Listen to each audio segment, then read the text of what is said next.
Welcome to LMS Department of Collegiate and Technical Educations. Subject ಬಂದು mechanics of machines, ಅದರಲ್ಲಿ unit 3 friction.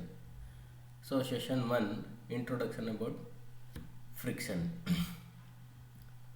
Outcome of the sessions to get the knowledge about friction. Friction ಅಂದರೆ ಏನು, so ಯಾವುದು ಅದ್ರ ಬಗ್ಗೆ knowledge ನಿಮಗೆ information ಸಿಗುತ್ತೆ to get the knowledge about frictions. Second, to get the knowledge about types of friction. ಫ್ರಿಕ್ಷನ್ದ ಹಲವಾರು ವಿಧಗಳು ಯಾವುದಿದೆ, ಟೈಪ್ಸ್ ಆಫ್ ಫ್ರಿಕ್ಷನ್ ಅನ್ನೋದ್ರ ಬಗ್ಗೆ ನಿಮಗೆ ಇಲ್ಲಿ ಮಾಹಿತಿ ಸಿಗುತ್ತೆ. To get the knowledge about laws of solid frictions. So here different laws of frictions ಇದೆ. ಕನೆಟಿಕ್ ಫ್ರಿಕ್ಷನ್ಸ್ ಇದೆ, ಡ್ರೈ ಫ್ರಿಕ್ಷನ್ಸ್. ಅದರದಂದರೆ ಲಾಸ್ ಆಫ್ ಸಾಲಿಡ್ ಫ್ರಿಕ್ಷನ್ಸ್, ಅದನ್ನು ನಾವು ಲಾಸ್ ಆಫ್ ಸಾಲಿಡ್ ಫ್ರಿಕ್ಷನ್ ಅಂತ ಕರಿತೀವಿ. ಅದ್ರ ಬಗ್ಗೆ ಕೂಡ ನಿಮಗೆ ಒಂದು ಇನ್ಫಾರ್ಮೇಷನ್ ಸಿಗುತ್ತೆ. Okay, overview of the sessions. In this ಸೆಷನ್ನಲ್ಲಿ ನಾವು ಡಿಸ್ಕಸ್ ಮಾಡುವಂಥದ್ದು ಇಂಟ್ರೊಡಕ್ಷನ್ ಟು ಫ್ರಿಕ್ಷನ್. ಫ್ರಿಕ್ಷನ್ ಅಂದ್ರೇನು ಅದರ ಬಗ್ಗೆ ಸೊ ನಿಮಗೆ ಸವಿಸ್ತರವಾದಂಥ ಮಾಹಿತಿಯನ್ನು ಕೊಡುವಂಥದ್ದು introduction about frictions. So another one is types of friction. So ಮತ್ತು laws of solid frictions. So ನಾವು let us move to the introduction of frictions. Friction ಅಂದರೆ ಏನು? ಸೊ ಫ್ರಿಕ್ಷನ್ ಅಂದರೆ ನಿಮಗೆ when one body slides over the other, the moving body experience resisting force to its motion against the direction in which it slides. This phenomenon is called as friction. Means, so here the friction experienced by the body when moving with each other. So when rubbing with each other or moving with each other, so it will experience friction. So therefore we call it as friction ಅಂತ ನಾವು ಕರಿತೀವಿ. ಹೇಗೆ ಅಂತಾರಂದರೆ, friction is a force between two surfaces that are sliding. Either here they trying to slide across one another or tends to move each other.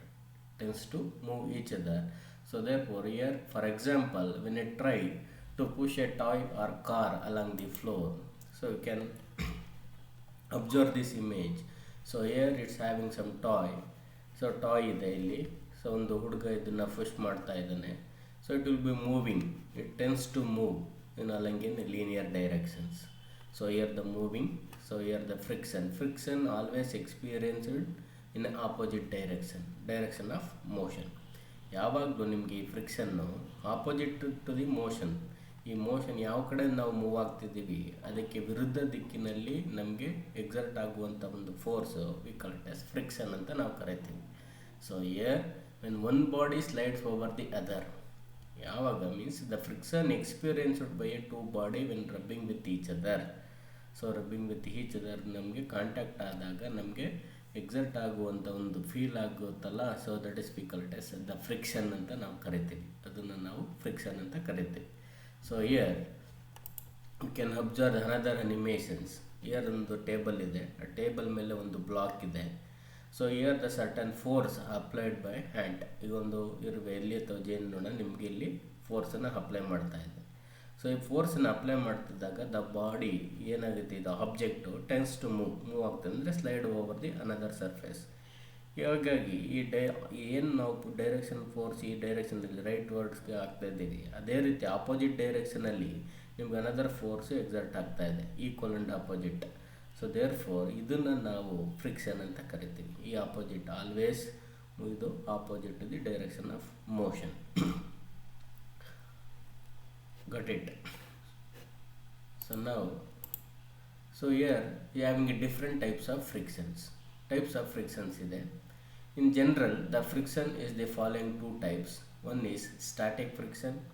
So here it is the friction experienced by a body when at rest. So here, so it is the friction experienced by a body when at rest. ರೆಸ್ಟಲ್ಲಿದ್ದಾಗ ನಮಗೆ friction experience ಆಗುತ್ತೆ, ಅದನ್ನು ನಾವು static friction ಅಂತ ಕರಿತೀವಿ. Here it's having a two types. So ಇಲ್ಲಿ auto adjusting and another one is limiting. ಏನು auto adjusting ಮತ್ತು limiting ಅಂದರೆ ಹೇಗೆ ಅಂತಂದರೆ, ಈಗ ನಾವು ಒಂದು ಬಾಡಿ, ಈಗ ನಾವು ನಿಂತಿದ್ದೀವಿ, ನೆಲದ ಮೇಲೆ ನಿಂತಿದ್ದೀವಿ. ಸೊ ಈಗ ನೆಲದ ಮೇಲೆ ನಿಂತಿದ್ದೀವಿ ಅಂತಂದರೆ, ಸೊ ನಮ್ಮ ಬಾಡಿ ಸೊ ಬ್ಯಾಲೆನ್ಸ್ಡ್ ಆಗಿದೆ ಅಂತ. ಸೊ ಈಗ ನಮಗೆ ಸ್ಮೂತ್ ಸರ್ಫೇಸ್ ಅಂತಂದರೆ ಸ್ಲೈಡ್ ಆಗ್ತಾ ಹೋಗ್ತೀವಿ, ನಾವೇನಾಗ್ತಾ ಹೋಗ್ತೀವಿ, ಸ್ಲೈಡ್ ಆಗ್ತಾ ಹೋಗ್ತೀವಿ. ಸೊ ಸ್ಲೈಡ್ ಆಗುತ್ತೆ. So here intense of motion, Here intense of, if there is an intense of motion ಇದೆ ಅಂತಂದರೆ there is a friction. So friction ಇದೆ. ಸೊ ಫ್ರಿಕ್ಷನ್ ಇರೋದ್ರಿಂದ ನಾವೇನಾಗಿದ್ದೀವಿ ಇಲ್ಲಿ ನಾವು ಸೊ ಈಕ್ವಿಲಿಬ್ರಿಯಮ್ ಇದೆ. ಸೊ ಫಾರ್ ಎಕ್ಸಾಂಪಲ್ ಇದನ್ನೊಂದು ಪೆನ್ನನ್ನು ನೀವು ಕನ್ಸಿಡರ್ ಮಾಡಿ ನಾವು ಇಲ್ಲಿ ಇಟ್ಟಿದ್ದೀವಿ ಅಂತಂದರೆ ಸೊ ಇಟ್ ಸ್ಲೈಡ್, ಇದು ಸ್ಲೈಡ್ ಆಗೋಕ್ಕೆ ಚಾನ್ಸಸ್ ಇದೆ.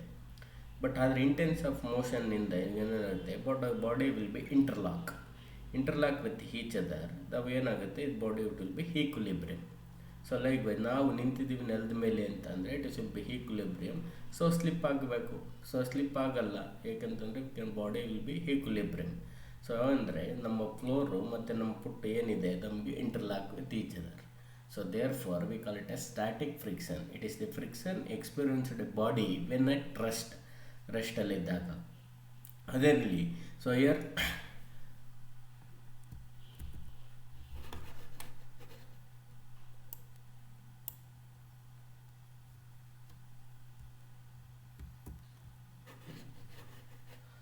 ಸೊ ನೋಡಿ, ಇದೊಂದು ಆಬ್ಜೆಕ್ಟು. ಸೊ ಈ ಆಬ್ಜೆಕ್ಟ್ ಇದೆ, ಇಲ್ಲೊಂದು ಅನದರ್ ಆಬ್ಜೆಕ್ಟ್ ಇದೆ. ಸೊ ಈಗ ನಿಮಗೆ ಫೋರ್ಸನ್ನು ಅಪ್ಲೈ ಮಾಡ್ತಾ ಇದ್ದೇವೆ ಇಲ್ಲಿ. ಸೊ ಈ ಫೋರ್ಸ್ ಅಪ್ಲೈ ಮಾಡಿದ್ದೀವಿ ಅಂತಂದರೆ ಈ ಆಬ್ಜೆಕ್ಟು, ಸೊ ಇದು ಸರ್ಫೇಸ್ ಏನಿದೆ ವೆನ್ ಅಬ್ಸರ್ವ್ ಫ್ರಮ್ ಮೈಕ್ರೋಸ್ಕೋಪಿಂದ ಅಬ್ಸರ್ವ್ ಮಾಡಿದ್ರೆ the surface will be having some roughness ಇರುತ್ತೆ. ರಫ್ನೆಸ್ ಅಂತಂದರೆ ಇರ್ರೆಗ್ಯುಲಾರಿಟಿ ಇರ್ತದೆ. ಅದೇ ರೀತಿ ಇದೇ ಅನದರ್ ಆಬ್ಜೆಕ್ಟನ್ನ ವಿ ಕ್ಯಾನ್ ಅಬ್ಸರ್ವ್ ಫ್ರಮ್ ಮೈಕ್ರೋಸ್ಕೋಪಿಂದ ನೀವು ನೋಡಿದಾಗ ಇಲ್ಲೂ ಕೂಡ ಇಟ್ಸ್ ಹ್ಯಾವಿಂಗ್ ಸಮ್ ಇರ್ರೆಗ್ಯುಲಾರಿಟಿ ಇರ್ತದೆ. ಸೊ ಅವೆರಡು ನಿಮಗೆ ಇಂಟರ್ಲಾಕ್ ಆಯಿತು ಅಂತಂದರೆ ಇಟ್ಸ್ ಫೀಲ್ಡ್ ಏನಂತಾಗುತ್ತೆ, ಈಗ ನಮಗೆ ಫ್ರಿಕ್ಷನ್. ಇದನ್ನು ನಾವು ಇಲ್ಲಿ ಏನಾಗುತ್ತೆ, ಮೂರು friction interlock with each other, locked, the body will be equilibrium. So here whatever the force you applied, ಈಗ ಏನು ಫೋರ್ಸ್ ಎಲ್ಲ ನೀವು ಅಪ್ಲೈ ಮಾಡ್ತೀರಿ ಅದೇ ರೀತಿ ನಿಮಗೆ ಇಲ್ಲಿ ಸೊ ಆಪೋಸಿಟ್ ಡೈರೆಕ್ಷನಲ್ಲಿ ಈ ಫ್ರಿಕ್ಷನಲ್ ಫೋರ್ಸ್ ಆಲ್ಸೋ ಎಕ್ಸರ್ಟ್ ಆಗುತ್ತೆ. got it? So here, so static friction. So static friction, it is the friction experienced body when at rest. ಇದರಲ್ಲಿ auto adjusting and limiting. So here the limiting ಅನ್ನೋದು ಒಂದಿದೆ, auto adjusting ಅಂತ ಇದೆ. So auto adjusting ಅಂತಂದರೆ ಈಗ suppose ಈಗ ಇಲ್ಲಿ 1 Newton ನೀವು ಹಾಕ್ತಾಯಿದ್ರಿ ಅಂದರೆ ಈ ಬಾಡಿಗೆ, ಇಲ್ಲಿ ಈಕ್ವಲ್ ಆ್ಯಂಡ್ ಆಪೋಸಿಟ್ಟು 1 ನ್ಯೂಟನ್ನು ನಿಮಗೆ ಎಕ್ಸರ್ಟ್ ಆಗುತ್ತೆ. ಸಪೋಸ್ ಈಗ 2 ನ್ಯೂಟನ್ ಹಾಕಿದ್ರೆ ಇಲ್ಲಿ 2 ನ್ಯೂಟನ್ ಆಗುತ್ತೆ, 2 ನ್ಯೂಟನ್ನು ಕೂಡ ಆಗುತ್ತೆ. ಅದೇ ರೀತಿ 3 ನ್ಯೂಟನ್ ಹಾಕಿದ್ರೆ ಇಲ್ಲಿ ಕೂಡ ನಿಮಗೆ 3 ನ್ಯೂಟನ್ ಆಗುತ್ತೆ. So after more than that ಈಗ ನಿಮಗೆ ಇದೆಷ್ಟೋ ಒಂದು ಲಿಮಿಟ್ ಇರ್ತದೆ, ಅದಕ್ಕಿಂತ ನೀವು ಜಾಸ್ತಿ ಲೋಡ್ ಆಗ್ತಾ ಇದ್ದಾಗ ಸೊ ಈಗ ಇಲ್ಲಿ 5 ನ್ಯೂಟನ್, ಈಗ 5 ನ್ಯೂಟನ್ ಆಗ್ತು ಅಂದರೆ ಈ ಕಾಂಟ್ ಬೇರ್ 5 ನ್ಯೂಟನ್ ಏನಾಗುತ್ತೆ, ಈಗ ಇಲ್ಲಿ 5.1 ನೀವು ನ್ಯೂಟನ್ ಹಾಕಿದ್ರು ಕೂಡ body tends to move, slide ಆಗುತ್ತೆ. That is we call it as limiting. Here the static friction it's having a 2, one is auto adjusting, another one is limiting ಅಂತ ನಾವು ಕರಿತೀವಿ. So this limiting always will be ನಿಮಗೆ constant ಇದಿರುತ್ತದೆ. Got it? Auto adjusting, ಈಗ ನಾವು ಒಂದು ವೆಯ್ಟನ್ನ ನೀವು ಎತ್ತಿದ್ರೆ ನಿಮಗೆ ಕೈಲಿ, ಸೊ ಈಗ ಇದು ಒಂದು ಬಾಡಿ ವೆಯ್ಟ್, ಅದು ಎಷ್ಟೋ ವೆಯ್ಟ್ ಇರುತ್ತೆ ಅಂತ ಇಟ್ಕೊಳ್ಳಿ. ಈಗ ನೀವು ಫಾರ್ ಎಕ್ಸಾಂಪಲ್ ಈಗ ಮೊಬೈಲ್ ಬಾಡಿ, ಸೊ ಇದರದ್ದು ನಿಮಗೆ ಒಂದು 2 ಗ್ರಾಮ್ ಇದೆ ಅಂದರೆ ಒಂದು 700 ಗ್ರಾಮ್ ಇದೆ ಅಂತಂದರೆ ನಮ್ಮ ಬಾಡಿಯಲ್ಲಿ ವೆಯ್ಟ್ ಅಂದರೆ ನಮ್ಮ ಹ್ಯಾಂಡಿಂದ ಕೂಡ ನಿಮಗೆ 7 ಗ್ರಾಮ್ ಆಗ್ತದೆ. ಅದೇ ನಿಮಗೆ ಇಲ್ಲಿ 5 kg, suppose if you put 5 kg we can bear 5 kgs, ನಾವಿಲ್ಲಿ 5 kg ಲೋಡನ್ನ ವಿತ್ ಸ್ಟ್ಯಾಂಡ್ ಮಾಡ್ಕೊಳ್ತೀವಿ. ಅದೇ ರೀತಿ ನಿಮಗೆ 10 kg ಹಾಕಿದ್ರೂ ಕೂಡ ನಾವು ಇಟ್ಕೊಳ್ತೀವಿ, ಹೋಲ್ಡ್ ಮಾಡ್ಕೊಳ್ತೀವಿ. ಯಾಕೆಂದರೆ because auto adjusting. So here auto adjusting. Suppose ಈಗ ಮೋರ್ ದೆನ್ ಈಗ 50 kg ನೀವು ಈ ಕೈಲಿ ಮೇಲೆ ಏನಾರು ಹಾಕಿದ್ರೆ ನಮ್ಮ ಕೈ ಏನಾಗುತ್ತೆ, ಟೆನ್ಸ್ ಟು ಮೂವ್, ಅಂದರೆ ಕೆಳಗಡೆ ಮೂವ್ ಆಗುತ್ತೆ. ಸೊ ಹಾಗಾಗಿ ದಟ್ ಈಸ್ ಲಿಮಿಟಿಂಗ್ ಇರುತ್ತೆ. ಆ ಲಿಮಿಟಿಂಗ್ ಮೂವ್ ಜಾಸ್ತಿ ಆಯಿತು ಅಂದರೆ ನಮ್ಮ body tends to move. So therefore here the static friction and here it's having 2, one is auto adjusting, another one is so limiting friction. Got it? Another one is dynamic friction. So here the dynamic friction also called as kinetic friction. So it is the friction experienced by body when in motion. So here the friction experienced by the body when in motion. So here motion, here the dynamic friction or kinematic friction is less than static friction. So here less than static friction. Here I told here, so in a static friction, so when the irregularity will be interlocked with each other, there is means it's having a poor surface or roughness, the friction will be more. Then body tends to move. ಈ body move ಆಗಲಿಕ್ಕೆ start ಆದ ನಂತರ so ಏನಾಗುತ್ತೆ, the friction will B decreases. The friction will B decrease ಆಗುತ್ತೆ. So ಹಾಗಾಗಿ this dynamic friction is also called as connective friction and is less than static friction. Got it? Here the friction is experienced by the two body when rubbing with each other is called as friction. So here the two types of friction are, so here the static friction, here it's having a two, one is auto adjusting, another one is a limiting. So in a dynamic friction, so here examine while in motion. So here when it in motions, let us move to the another one. So here you can observe here in animations, here means here is static friction. So this is the main thing, but we call it as dynamic friction. So here intense to body ನಿಮಗೆ move ಆಗಬೇಕು ಅಂತಂದರೆ ನಾವು ಕಷ್ಟಪಡಬೇಕು, ಯಾಕಂದರೆ because the weight will be more.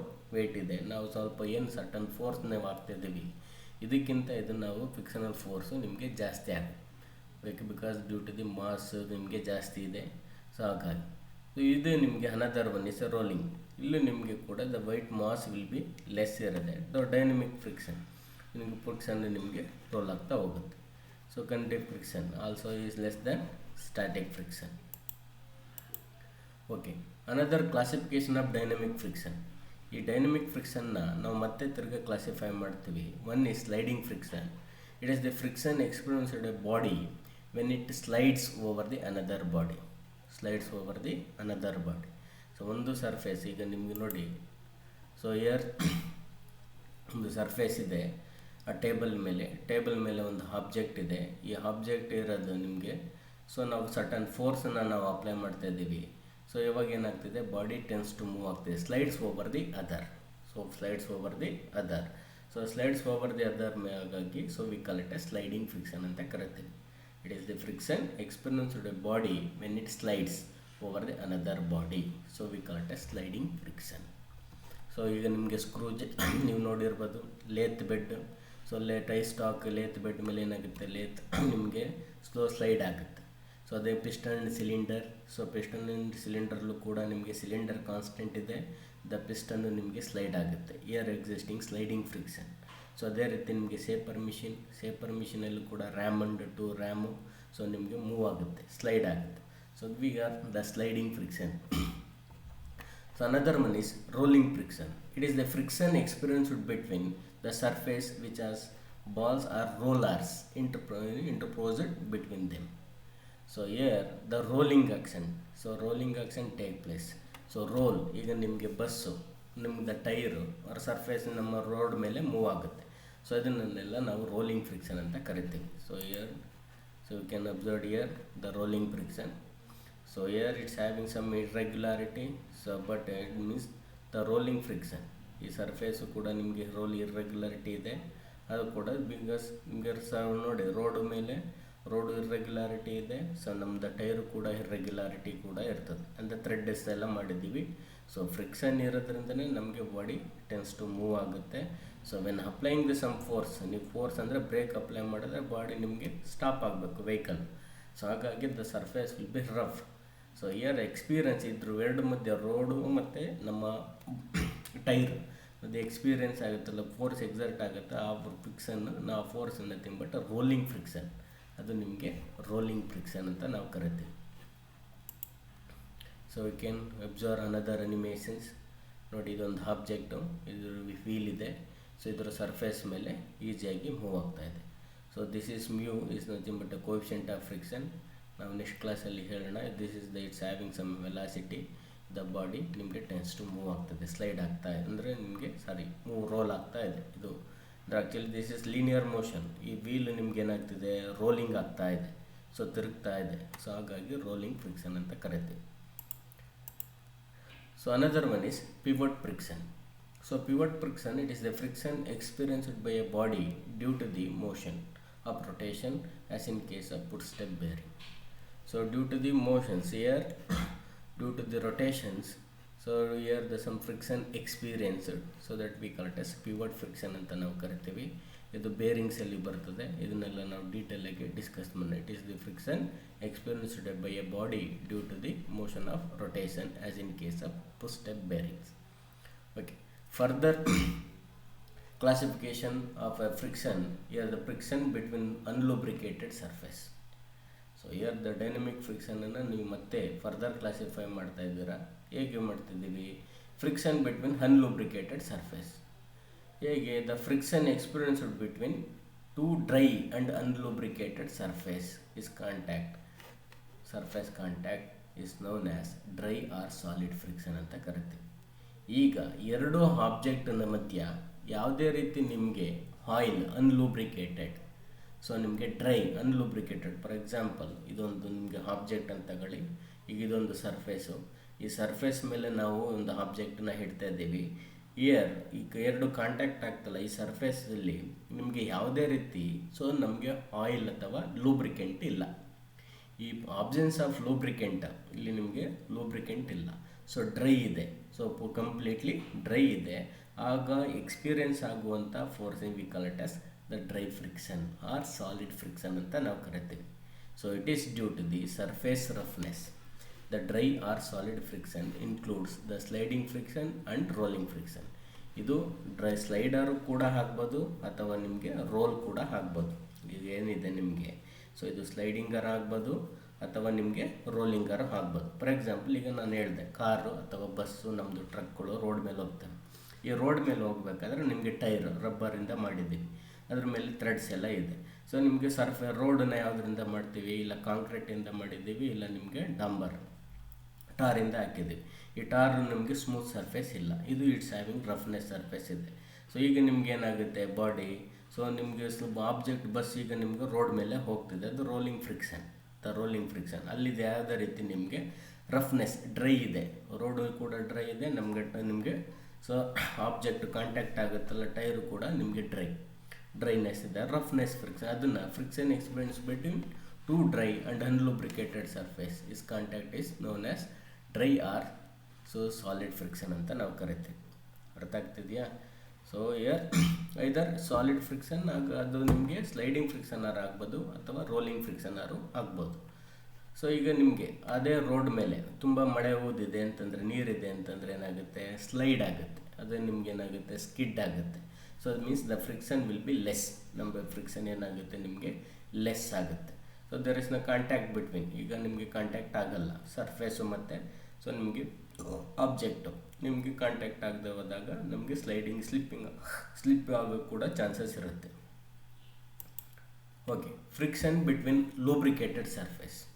When lubricated means oil or grease is applied between two surfaces in contact, then the friction may be classified into the following two types depending upon the thickness of layer of lubricant.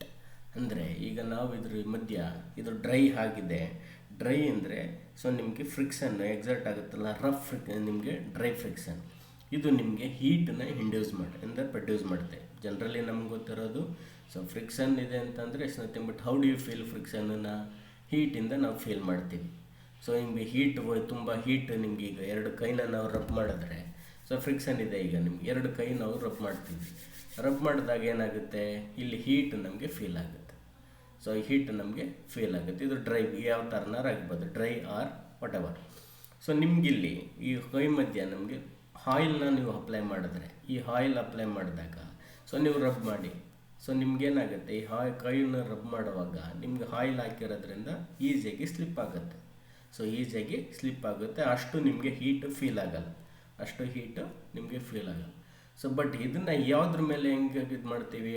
Oil ಹಾಕ್ತಿದ್ರಲ್ಲ, ಅದು ನಿಮಗೆ ಎಷ್ಟು oil, ಸ್ವಲ್ಪ ಸಣ್ಣ ನಿಮಗೆ ಸ್ವಲ್ಪ ಆಯಿಲ್ನ ನೀವು ಸವರಿದ್ದೀರಾ, ಇಲ್ಲ ಹಾಕಿದ್ದೀರಾ, ಇಲ್ಲ ನಿಮಗೆ ಜಾಸ್ತಿ ಆಯಿಲ್ ಇದೆಯಾ, ಅದ್ರ ಮೇಲೆ ಡಿಪೆಂಡ್ ಆಗುತ್ತೆ. So likewise, here the lubricant is applied between the two surfaces in contact. So then friction may be classified into the following two types depending upon thickness of the layer of lubricant. So thickness of layer of lubricant. So here the first one, here you can observe. So here the drive the here ಯಾವುದೇ ರೀತಿ ನಿಮಗೆ ಆಯಿಲ್ನ ಹಾಕಿಲ್ಲ, so dry friction. So dry ಫ್ರಿಕ್ಷನಿಂದ heat ಆಗಿ object ನಿಮ್ಗೇನಾಗುತ್ತೆ? Wear out ಆಗ್ತಾ ಇದೆ. ಸೊ ಅದೇ ನಿಮಗೆ ಇಲ್ಲಿ ನಾವು ಆಯಿಲ್ ಅಪ್ಲೈ ಮಾಡಿದ್ದೀವಿ. ಆಯಿಲ್ ಅಪ್ಲೈ ಮಾಡಿದಾಗ ಲೂಬ್ರಿಕೆಂಟ್ ನಿಮ್ಗೆ ಈಸಿಯಾಗಿ ಸ್ಲೈಡ್ ಆಗ್ತಾ ಇದೆ. ಸೊ ಯಾವುದೇ ರೀತಿ ನಿಮಗೆ ಸೊ ಹೀಟ್ರಿಂದ ಯಾವುದೇ ರೀತಿ ನಿಮಗೆ ವೇರ್ ಆ್ಯಂಡ್ ಟೇರ್ ಕಡಿಮೆ ಆಗ್ತಾ ಬರ್ತದೆ. Okay, so here so boundary friction, the first one is boundary friction or boundary friction ಅಂತ ಕರಿತೀವಿ, or abrasive frictions or non viscous friction ಅಂತ ಕರಿತೀವಿ. It is the friction experienced between the rubbing surface when the surface have very thin layer of lubricant, very thin layer of lubricant. ಆದರೆ ನಾವು ಇಲ್ಲಿ ಲೂಬ್ರಿಕೆಂಟನ್ನು apply ಮಾಡಿರ್ತೀವಿ ಆಯಿಲ್ನ, so ಅದು ನಿಮಗೆ very thin layer ಇರ್ತದೆ. So very thin layer ಇರೋದ್ರಿಂದ due to the oiliness and viscosity ಇದೇನಾಗುತ್ತೆ, ನಿಮಗೆ ಈ ಸರ್ಫೇಸ್ ಮೇಲೆ ನಿಮಗೆ ಕಾಂಟ್ಯಾಕ್ಟ್ ಆಗುತ್ತೆ. ಈ ಸರ್ಫೇಸ್ ಮೇಲೆ ನಿಮಗೆ ಕಾಂಟ್ಯಾಕ್ಟ್ ಇರುತ್ತೆ. ಸೊ ಅಂದರೆ ಜಿಡ್ಡು ತಾನೆ. ಈಗ ನಿಮಗೆ ಕೈ ಮೇಲೆ ಏನಾಕಿದ್ರೆ ಆಯಿಲ್ ನಾವು ಹಾಕ್ತೀವಿ. ಆಯಿಲ್ನ ನೀವು ಹಾಕಿದ್ರೆ ಏನಾಗುತ್ತೆ, ಅಂಟು ಇರ್ತದೆ. ನೀವು ಎಷ್ಟೇ ಅದನ್ನು ನೀವು ವಾಶ್ ಮಾಡಿಲ್ಲ ಅಂತಂದರೆ ಏನಾಗಿರುತ್ತೆ, ಆಯಿಲ್ನೆಸ್ ಇರ್ತದೆ. ಅದು ಆಯಿಲ್ನೆಸ್ ಹೇಗಿರ್ತದೆ, ನಮಗೆ ಕೈ ಮೇಲೆ ನಮಗೆ ಅಂಟ್ಕೊಂಡಿರುತ್ತೆ. ಸೊ ಅದೇ ರೀತಿ ನಿಮಗೆ ಯಾವುದೇ ಮೆಟೀರಿಯಲ್ ಮೇಲೆ ನೀವು ಆಯಿಲ್ನ ನೀವು ಹಾಕಿದ್ರೆ ಸೊ ಇಂಟರ್ಲಾಕಿಂಗ್ ಥರ ಆಗಿರ್ತದೆ. ಸೊ ಹಾಗಾಗಿ ಇದು very thin layer. So it is the friction experience between the two rubbing surfaces when the surface have very thin layer of lubricant. So thin layer of lubricant that we call known as boundary friction or abrasive frictions or non-viscous friction ಅಂತ ನಾವು ಕರಿತೀವಿ. Next one is fluid friction. Fluid frictions means, so it is the friction experienced between the rubbing surface when the surface have thick layer of lubricant. You can observe this diagram. ಇದನ್ನು ನೋಡಿ ನೀವು. So ಇಲ್ಲಿ ನಾವು oil ಹಾಕಿದ್ದೀವಿ, ಇದ್ರದ್ದು ಒಂದು object, ಇದೊಂದು object. So ಇಲ್ಲಿ ನಿಮ್ಗೆ ಆಯಿಲು ದೆರ್ ಇಸ್ ನೋ ಈಗ ಮೆಟೀರಿಯಲ್ ಎರಡು object, there is no contact, surface contact ಇಲ್ಲ ನಿಮಗೆ. ಅದ್ರ ಮಧ್ಯ ನಮಗೆ ಇಲ್ಲಿ ಆಯಿಲ್ ಇದೆ. ಸೊ ಆಯಿಲ್ ಏನು ಮಾಡ್ತಿದೆ, it will B separate the two object. ಈ ಎರಡು ಆಬ್ಜೆಕ್ಟನ್ನು ಕೂಡ ಸಪ್ರೇಟ್ ಮಾಡಿದೆ, ದೆರ್ ಇಸ್ ನೋ ಕಾಂಟ್ಯಾಕ್ಟ್. ಹಾಗಾಗಿ ಏನಾಗುತ್ತೆ, ನಿಮಗೆ ಫ್ರಿಕ್ಷನ್ನು ವಿಲ್ ಬಿ ರೆಡ್ಯೂಸ್ಡ್. ಫ್ರಿಕ್ಷನ್ ನಿಮ್ಗೆ ಏನಾಗ್ತದೆ, ರೆಡ್ಯೂಸ್ಡ್ ಆಗುತ್ತೆ. So there is no contact between two materials or two object. ನಾವೇನು ಕನ್ಸಿಡರ್ ಮಾಡಿದ್ದೀವಿ, ಇದು ನಿಮ್ಗೆ ಎರಡು ಆಬ್ಜೆಕ್ಟು ನಿಮಗೆ ಕಾಂಟ್ಯಾಕ್ಟ್ ಆಗಲ್ಲ. ಸೊ ಆಗ ಫ್ರಿಕ್ಷನ್ ವಿಲ್ ಬಿ ರೆಡ್ಯೂಸ್ಡ್ ಆಗುತ್ತೆ. ಇಲ್ಲಿ ಆಗುವಂಥ friction we call it as fluid friction ಅಂತ ನಾವು ಕರಿತೀವಿ, or film friction or viscous friction ಅಂತ ನಾವು ಕರಿತೀವಿ. Okay, next one is laws of solid frictions. So here laws of solid frictions, following are the loss of solid frictions. The first one, the force of friction is directly proportional to the normal load between the surfaces. ಅಂತ ನಾವು ಕರಿತೀವಿ. ಏನು ನಾವು force of friction directly proportional to the normal load between the surface. This law we call it as Coulomb's law ಅಂತ ನಾವು ಕರಿತೀವಿ. ಏನಂತ ಕರಿತೀವಿ, ಕೂಲಮ್ಸ್ ಲಾ ಅಂತಲೂ ಕರಿತೀವಿ.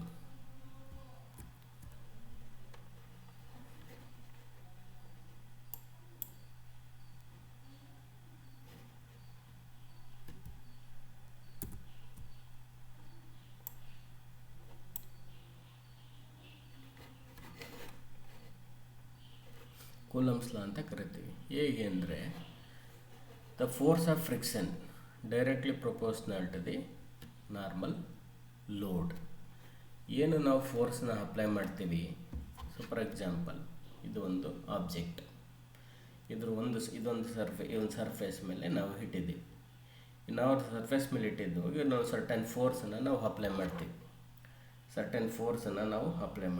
ಈ ಸರ್ಟನ್ ಫೋರ್ಸನ್ನು ನಾವು ಅಪ್ಲೈ ಮಾಡಿದಾಗ, ಸೊ ಸರ್ಟನ್ ಫೋರ್ಸ್ ಅಪ್ಲೈ ಮಾಡ್ತೀವಿ, so body tends to move. ಆಗುತ್ತೆ. ಇಲ್ಲ ಅಂತಂದರೆ ಈಗ ಏನು ಕಾಂಟ್ಯಾಕ್ಟ್ ಇದೆ ಅಂದರೆ ಇದರ ಬಾಡಿ ವಿಲ್ ಬಿ ಈಕ್ವಿಲಿಬ್ರಿಯಮ್. ಹೇಗೆ equilibrium? So here the due to the weight and another one is a normal reactional force.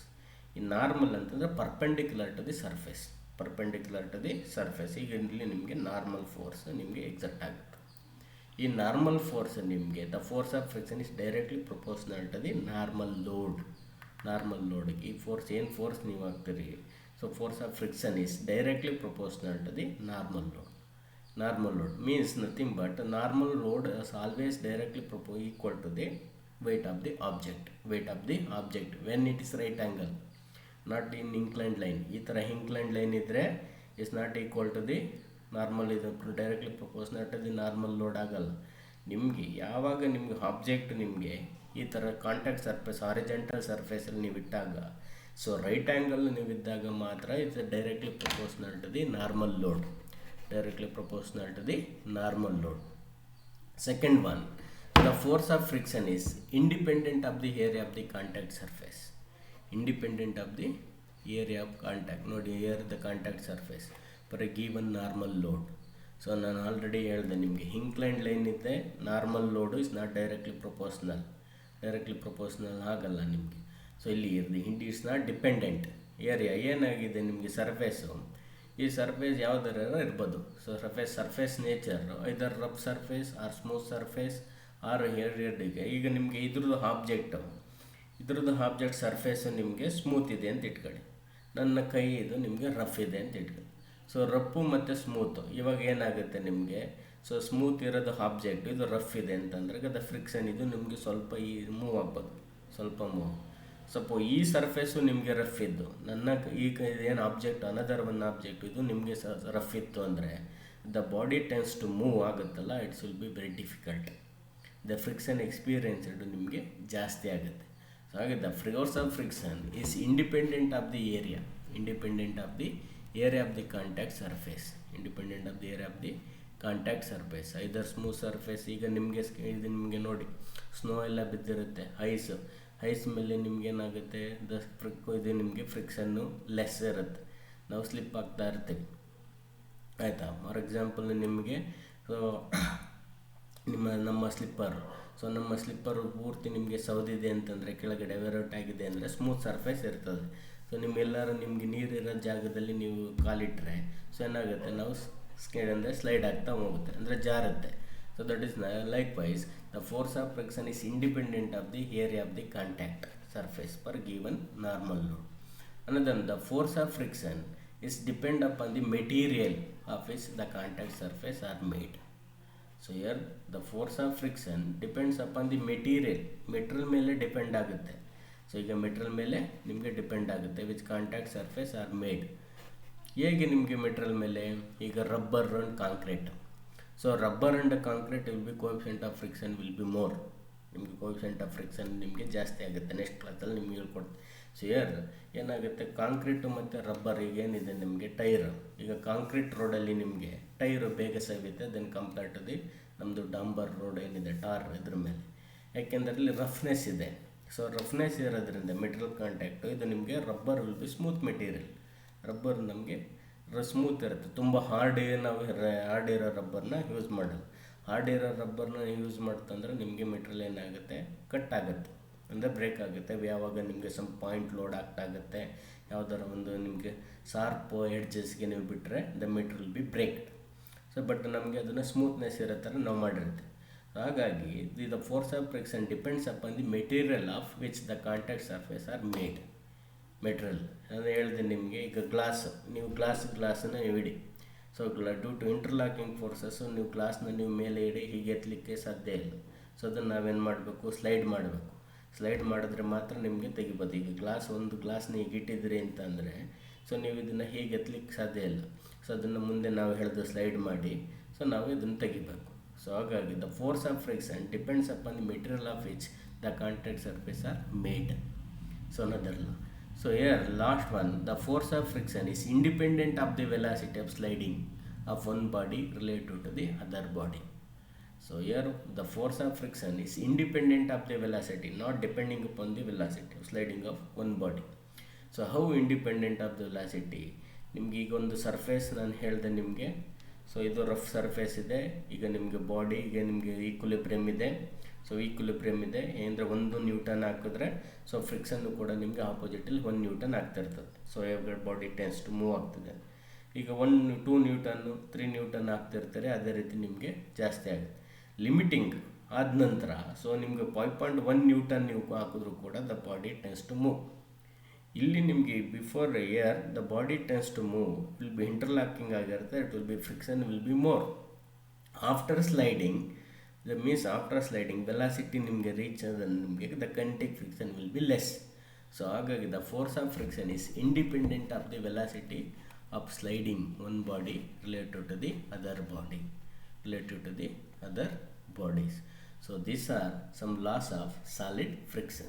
So this is we call it as Coulomb's law. What we say that Coulomb's law, force of friction is directly proportional to the normal load between the surfaces.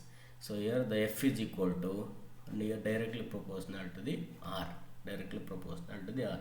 So the directly proportional constant will be removed. We call it as coefficient of friction, F by R. F by coefficient of friction is nothing but F by R.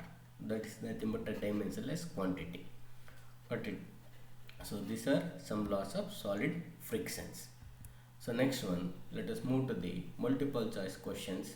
So regarding these sessions, the first question: when one body slides over the other, the moving body experiences resisting force to its motion against the direction in which it slides. So your option true or false. You can observe, when one body slides over the other, the moving body experiences resisting force its motion against the direction in which it slides. Our answer is A, true. When one body slides over the other, the moving body experiences resisting force its motion, resisting force its motion against the direction, always the friction is against the motion. So this is the answer, means answer is true. Second one, the friction experienced by a body when at rest. Option A, static friction. Option B, dynamic friction. So option C, both A and B. Option D, none of the above. The friction experienced by a body when at rest. So your answer is static friction. Here I already told in the slide, the friction experienced by a body, so while at rest or when at rest, so we call it as static friction. So we call it as static friction anta ನಾವು ಕರಿತೀವಿ. Question number 3, the friction experienced between the surface which has balls or rollers interposed between them is. Your answer, option A, sliding friction. Option B, rolling friction. Option C, pivot friction. Option D, none of the above. Here the friction experienced between the surface which has balls or rollers interposed between them is. Answer B. Answer B is your option. B is the answer. Rolling friction. Here the sliding friction, that we call it as sliding, another type of friction. But here balls are rolls. So ball ಮತ್ತು roller ನಿಮ್ಗೆ ಏನಾಗುತ್ತೆ, roll ಆಗುತ್ತೆ. So ನಿಮಗೆ ಹುರುಳುತ್ತೆ. So ಹಾಗಾಗಿ ಅದನ್ನು ನಾವು rolling friction ಅಂತ ನಾವು ಕರಿತೀವಿ.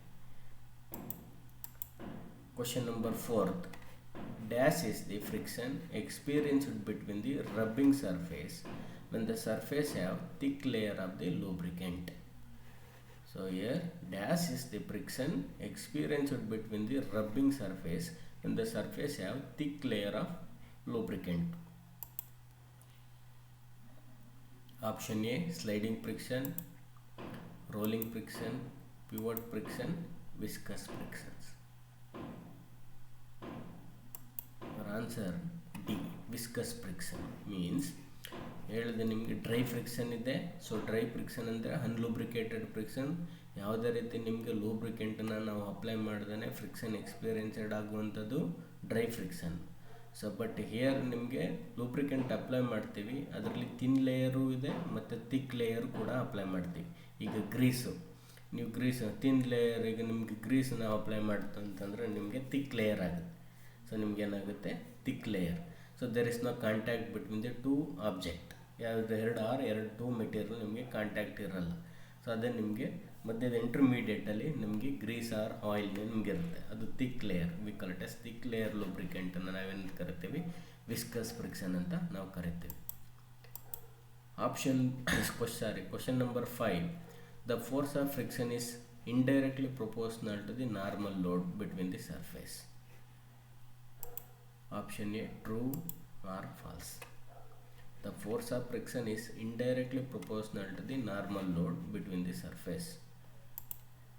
Answer B, false, because Coulomb's law what it says that the force of friction is always directly proportional to the normal load. Always directly proportional to the normal load. Normal load means perpendicular to an object, right angles. So ನಿಮಗೆ perpendicular 90 degree ಒಂದು object ಇದೆ ಅಂತಂದರೆ so 90 degree ನಿಮಗೆ ಇರುತ್ತೆ. So ಹಾಗಾಗಿ ಅದು ನಿಮಗೆ directly proportional, not indirectly proportional. ಹಾಗಾಗಿ ನಮ್ಮ ಆನ್ಸರ್ ಸೊ ಇದು statement so false. So sixth question, the following are the laws of solid friction. The force of friction is independent of the area of the contact surface per a given normal load. The force of friction depends upon the material of which the contact surface are made. The force of friction is independent of the velocity of sliding, one of body related to the other body, all of the above. So your answer is D, all of the above. Means the force of friction independent of the area of the contact. Already ನಿಮಗೆ smooth Surf area ಆಗ್ಬೋದು ಅಥವಾ ನಿಮಗೆ ಯಾವ area ನಿಮಗೆ point area ಆಗ್ಬೋದು, ಎಷ್ಟು air ನಿಮಗೆ contact ಆಗುತ್ತೆ area of surface given normal load. The force of friction is independent, so not dependent. So the force of friction depend upon the material of which the contact surface are made. ಯಾವ್ಯಾವ material ಮೇಲೆ, ಯಾವುದ್ರ area material ಮೇಲೆ. ಈಗ ನೀವು ಏನು ಮಾಡ್ತೀರಾ, ನಿಮಗೆ ಈಗ ನಮ್ಮ ಕೈ ಮೇಲೆ ಯಾವ ಮೆಟೀರಿಯಲ್ ನೀವು ಇಡ್ತೀರಾ ಅಂತ ಅನ್ನೋದ್ರ ಮೇಲೆ. ಈಗ ಅಥವಾ ಈಗ ಒಂದು ಆಬ್ಜೆಕ್ಟ್ ಈಗ ನಿಮಗೆ ಹುಡ್ ಮೇಲೆ ಸೊ ಮೆಟಲ್ ಇಡ್ತೀರಿ, ಮೆಟಲ್ ನಿಮಗೆ ಸ್ಲೈಡ್ ಆಗ್ತದೆ. ಸೊ ಹುಡ್ಡು ನಿಮಗೆ ಇಟ್ಸ್ ಹ್ಯಾವಿಂಗ್ ಸಮ್ ಕ್ಯಾರೆಕ್ಟರಿಸ್ಟಿಕ್ ಇದೆ ಅದು. ಸೊ ಅಬ್ಸಾರ್ಬಿಂಗ್ ಸಮ್ ಹೀಟ್, ಅಂದರೆ ಹೀಟನ್ನು ಅಬ್ಸರ್ವ್ ಮಾಡಿ ತಡೆಯುತ್ತೆ. ಸೊ ಹಾಗಾಗಿ ಈಗ ಮೆಟಲ್ ಟು ಮೆಟಲ್ ಆಯಿತು ಅಂತಂದರೆ ಏನಾಗುತ್ತೆ, ನಿಮಗೆ ದ ಫ್ರಿಕ್ಷನ್ ಇನ್ನೂ ಜಾಸ್ತಿ ಆಗುತ್ತೆ. ಫ್ರಿಕ್ಷನ್ನು ನಿಮಗೆ ಜಾಸ್ತಿ ಆಗೋದು ಚಾನ್ಸಸ್ ಇರುತ್ತೆ. Force of friction depends upon the material of which the contact surface are made. The force of friction independent of the velocity of sliding. ನಾನು ಆಲ್ರೆಡಿ ಹೇಳಿದೆ ವೆಲಾಸಿಟಿ ಮೇಲೆ. ಸೊ ನೀವು ಎರಡು ಕೈನ ನೀವು ಹೀಗೆ ರಬ್ ಮಾಡಿದ್ರೆ ಸೊ ನಿಮಗೆ ಸ್ವಲ್ಪ ಈಗ ರಬ್ ಮಾಡಿ ಸೊ ಈಗ ಇದು ಮಾಡಿ. ಸೊ ನಿಮಗೆ ನೋಡಿ ಫೀಲ್ ಇಟ್ ಫ್ರಿಕ್ಷನ್ ಹೇಗೆ ಅನ್ನೋದು ನೀವು ಫೀಲ್ ಮಾಡಿ. ಸೊ ಹಾಗಾಗಿ the force of friction independent of the velocity of sliding one body related to the other body.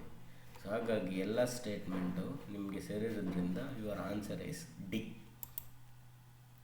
Question number 7. The dynamic friction is also called kinetic friction, rolling friction, pivot friction, viscous frictions. Your answer A, kinetic friction. So this dynamic friction is also called as kinetic friction anta karutte. Here the friction will be classified into static friction and kinetic friction. So kinetic ಇದನ್ನು ನಾವು dynamic friction ಅಂತ ನಾವು ಹಾಕಿದ್ದೀವಿ. So but is also dynamic friction also called as kinetic friction ಅಂತಲೇ ಕರೆಯೋದು. ಯಾಕೆಂದರೆ means motion. So here the kinetic friction, the friction experienced by in motion.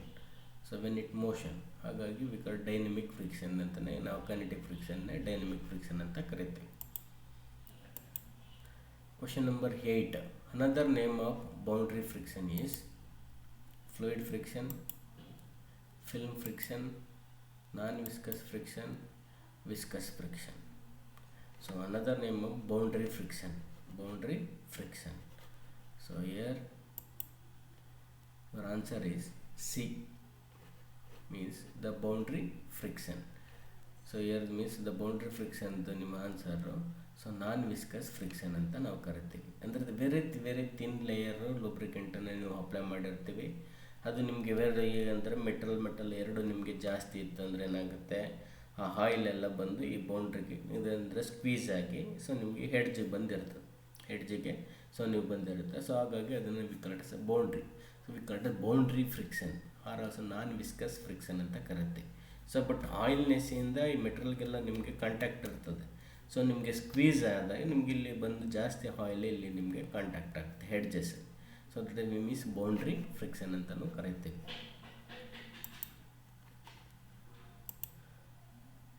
Question number 9. The force of friction is independent of the velocity of sliding one body related to the other body. True or false? The force of friction is independent of the velocity of sliding of one body related to the other body. Your answer is true. Is independent of the velocity of sliding. Independent. Last question. The dynamic friction is the friction experienced by a body when at rest. The friction experienced by a body when in motion. Both A and B are none of the above. Your answer is B. The friction experienced body when in motion. So the friction experienced by a body when at rest we call it as static friction. The friction experienced by a body when in motion we call it as dynamic friction, also called as kinetic friction. So here our team members: MS Devraj sir, chairman, so GPT Harpanahalli; TS Chandrasekhar sir, moderator, GPT Tumkur; Vinod Kumar sir, subject expert, GPT Nagamangala; Nagraj sir, subject expert, Srimati LV Polytechnic, Hasan; Arvind Rangadal, subject expert, GPT Kalaburgi; Venkatesh, myself, so content developer, so GPT Kerpete; Ramya GC, content developer, GPT Ramanagara; so Devraj sir, content developer, KPT Mangaluru; Nemichand sir, so content developer, GPT Turvekere; Ravi Prakash sir, content developer, GPT Sira; Lakshmi Narayan, so content developer, so DSCG, GPT Chikmagalur. So these are some reference links. So refer the textbook open ಮಾಡಿ RS Kurmi textbook theory of machine. ಇನ್ನೊಂದು textbook ಇದೆ Ratan SS Ratan theory of machines. So ಅದೇ ರೀತಿ ನಿಮಗೆ ಇದು mecdiploma.com www.mecdiploma.com ಇದೆ, Wikipedia ಇದೆ. So Google, go for Google or go for YouTube, you search whatever means regarding the subject, so laws of friction or whatever, so it will get more information. Summary: in these sessions we learnt, ನಾವು ಏನೆಲ್ಲ ಕಲ್ತ್ವಿ ಅಂದರೆ introduction to friction ಅಂದರೆ ಏನು, ಇಂಟರ್ಫ್ರಿಕ್ಷನ್ ಅಂದರೆ ನಿಮ್ಗೆ ಗೊತ್ತೈತಿ ಈಗ. So ಹೇಗೆ ಅದರದ್ದು ಟೈಪ್ಸ್ಗಳು ಏನು ಅಂತ ನಾವು ಕಲ್ತ್ವಿ, ಟೈಪ್ಸ್ ಆಫ್ ಫ್ರಿಕ್ಷನ್ನು, ಮತ್ತು laws of solid friction. Different laws of frictions ಇದೆ, ಸಾಲಿಡ್ ಲಾಸ್ ಇದೆ, ಸೊ ಫ್ಲೂಯಿಡ್ ಲಾಸ್ ಇದೆ. ಸೊ ನಿಮಗೆ ಈ ಸ್ಟಾಟಿಕ್ ಫ್ರಿಕ್ಷನ್ಸ್ ಇದೆಲ್ಲ ಲಾಸ್ ಎಲ್ಲ ಇದೆ. ಸೊ ನಮಗೆ ಇಲ್ಲಿ subject point of view laws of solid frictions ಇದೆ, ಲಾಸ್ ಆಫ್ ಸಾಲಿಡ್ ಫ್ರಿಕ್ಷನ್, ಅದ್ರ ಬಗ್ಗೆ ನಾವು ಕಲ್ತಿದ್ದೀವಿ. Thank you sir.